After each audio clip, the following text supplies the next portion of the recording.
ٹھیک ہے, آپ تھوڑا سا سینسیٹیو موضوع پہ باتیں ہوں گی جس پہ نہیں ہوتی, زیادہ علماء کرتے ہی نہیں ہیں, دور بھاگتے ہیں. بروتل ہو گیا, ٹھیک ہے, بڑا گھر جسے آپ کہہ دیتے ہیں, یعنی کہ پیسوں کی بس شارٹ کٹ میں متا شیعہ حضرات کہتے ہیں جسے, ٹھیک ہے. ہمارے یعنی کہ عام لوگوں کی زبان میں, دنیا دار لوگوں کی زبان میں وہ بروتل ہے, وہاں پر آپ جو بھی ہے پیسوں کے بدلے, ٹھیک. اور دوسرا ہے اس میں ماسٹربیشن, ٹھیک ہے, اور سونی زبان میں اسے مشتزنی کہہ دیتے ہیں, ٹھیک ہے. ان دونوں چیزوں کی ممانعت کہاں تک ہے؟ حرام ہے جی دونوں, مطابق قیامت تک کے لیے دونوں حرام ہے. جس کی ہو نہیں رہی وہ کیا کرے؟ 30 سال کی عمر میں وہ کہتے ہیں, جس کے پاس آپ کہتے ہیں جس کے پاس نہیں ہے معاملہ, نہیں کر سکتا, ایک کی استطاعت نہیں رکھتا, وہ نہ کرے, حالانکہ اس کی نیڈ ضرورت روٹی سے زیادہ ہے یا روٹی کے مترادف. دیکھیں بخاری مسلم میں حدیث ہے کہ نوجوانوں کے گروہ جس میں استطاعت ہے وہ شادی کرے, اور جو شادی نہیں کر سکتا وہ روزے رکھے, روزے رکھ کے وہ اپنی شہوت کو ٹھنڈا کرے. تو یہ ایک ذریعہ ہے جس کے ذریعے آپ اپنے معاملات کو لے کے چل سکتے ہیں. اس دور میں روزے پاسبل ہیں؟ جی روزے رکھے جا سکتے ہیں. میں اور بھی سولوشنز دیتا ہوں. دوسری طرف قرآن میں یہ بھی آیا کہ جن لوگوں کی شادی نہیں ہے انہیں چاہیے وہ پاک دامن رہے. اللہ تعالیٰ نے انہیں کوئی ایسکیپ روٹ نہیں بتایا. متع والا جو معاملہ ہے وہ ایک عرب کا کلچر چل رہا تھا, بعد میں اسے بھی منع کر دیا گیا, بخاری مسلم میں حدیث موجود ہے. جہاں تک مسٹربیشن کا تعلق ہے اس پہ میں نے ڈاکٹر ذاکر نائک کو بھی ریبٹل کیا تھا کہ جو قرآن کی وہ آیت ہے نا کہ اہل ایمان کی نشانی ہے کہ وہ اپنی شرمگاہوں کی حفاظت کرتے ہیں سوائے اپنی بیویوں کے, اور جو لونڈیاں اس زمانے میں آبسولیٹ اب ہو چکی ہیں. اس کے سوا جو بھی کوئی راستہ اختیار کرتا ہے وہ اللہ کی حدوں کو کراس کرتا ہے. اس آیت کے تحت جو سورۃ المؤمنون میں موجود ہے, امام شافعی رحمۃ اللہ علیہ نے اس سے یہ رزلٹ نکالا کہ مسٹربیشن بھی اسی کیٹیگری میں فال کرتی ہے. میں یہ مانتا ہوں چند ایک اکا دکا لوگوں کے ایسے اقوال ہیں جنہوں نے ایز اے لاسٹ ریزارٹ اس کی اجازت دی ہے, لیکن اسلام کے کلچر میں یہ چیز سائنس اور آج کل ڈاکٹر بھی دے رہے ہیں, دیتے رہے جی. بات یہ ہے کہ سائنس تو یہ بھی اجازت دیتی ہے کہ آپ جو ہے وہ کنڈوم کے استعمال کے ساتھ بدکاری بھی کر لیں. تو اس کا یہ مطلب نہیں کہ اس سے کوئی بندہ ریلیکس ہونے کے لیے کرے. یہ کس کو انکار ہے کہ جتنی بھی دنیا میں اللہ تعالیٰ نے لذت والی چیزیں رکھی ہیں ان میں لذت نہیں ہے یا ان کے فائدے نہیں ہیں.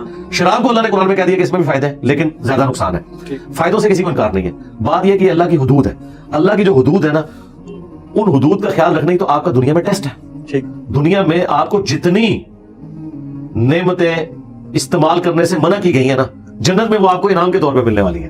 دنیا میں مرد کے لیے ریشم منع ہے, جنت میں قرآن میں ہے کہ ریشمی لباس ہوگا. دنیا میں سونا اور چاندی منع ہے, اور چاندی ایک خاص حد تک وہ انگوٹھی کے طور پہ جائز ہے, سونے کو آپ لے لیں. اور قرآن میں ہے کہ سونے کے کنگن جنتیوں کو پہنائے جائیں گے. دنیا میں آپ ایک وقت میں 4 سے زیادہ عورتیں نہیں رکھ سکتے, اور احادیث میں کثرت ازواج جو حوروں کی شکل میں وہ چیزیں آئی ہیں. تو دنیا میں جو نعمتیں حرام کی گئی ہیں ان کا افطار جنت کی زندگی ہے. اب آپ دیکھیں, ایک آپ کو آپشن دیجئے دنیا میں آپ کو مثال سے سمجھاتا ہوں.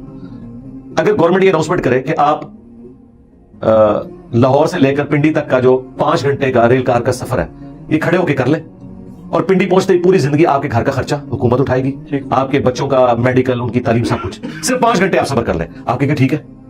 اچھا, اللہ تعالیٰ کا کہہ رہا ہے کہ دنیا کی زندگی میں صبر کر کے حدود اللہ کا خیال رکھو, میں تمہیں ہمیشہ کی زندگی دوں گا.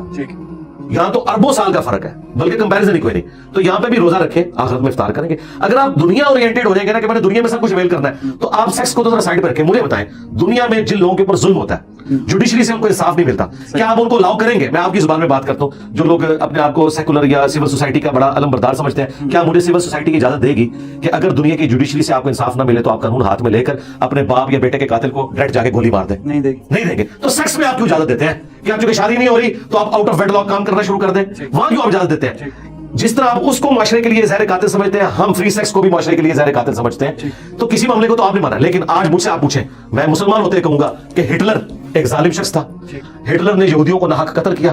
دنیا کی کوئی عدالت ہٹلر کو 60 لاکھ دفعہ یا چلے محتاط اندازہ 6 لاکھ دفعہ ان معصوم یہودیوں کے قتل کے عوض پھانسی نہیں لٹکا سکتی, لیکن اللہ تعالیٰ اس بات پہ قادر ہے کہ قیامت والے دن ہر ایک یہودی کے بدلے میں اسے جو ہے وہ ٹانگے اور سزا دے جو اس نے ظلم کیا. ٹھیک ہے, تو دنیا میں تو آپ کو انصاف بھی نہیں ملتا, دنیا میں آپ کو کئی چیزیں نہیں ملتی. آخرت کا دن ہے ہی اس بات کے لیے, اور آخرت کا مقدمہ اس پہ قائم ہے کہ دنیا میں آپ کو انصاف نہیں ملے گا, تو آپ نے صبر کرنا ہے, کوئی اسکیپ روٹ نہیں تلاش کرنا. یہ یعنی کہ خدا کے قوانین میں کچھ چیزیں آ جاتی ہیں. جی خدا کے قوانین ہے, وہاں پہ خاموشی اختیار کرنی. اب آپ مجھے یہ بتائیے کہ اگر خدا کو ہم مانتے ہیں تو خدا نے جو آخرت میں عذاب رکھا ہے اس کے بدلے اگر دنیا کا ہم مزہ دیکھیں تو وہ ایک لمحے کے لیے بھی نہیں ہے, وہ انسان تصور بھی نہیں کر سکتا. میں کہتا ہوں یہ آج گورنمنٹ یہ اناؤنسمنٹ کرے نا کہ کوئی شخص اپنی بیوی کے پاس بھی گیا اور ہمیں پتا چل گیا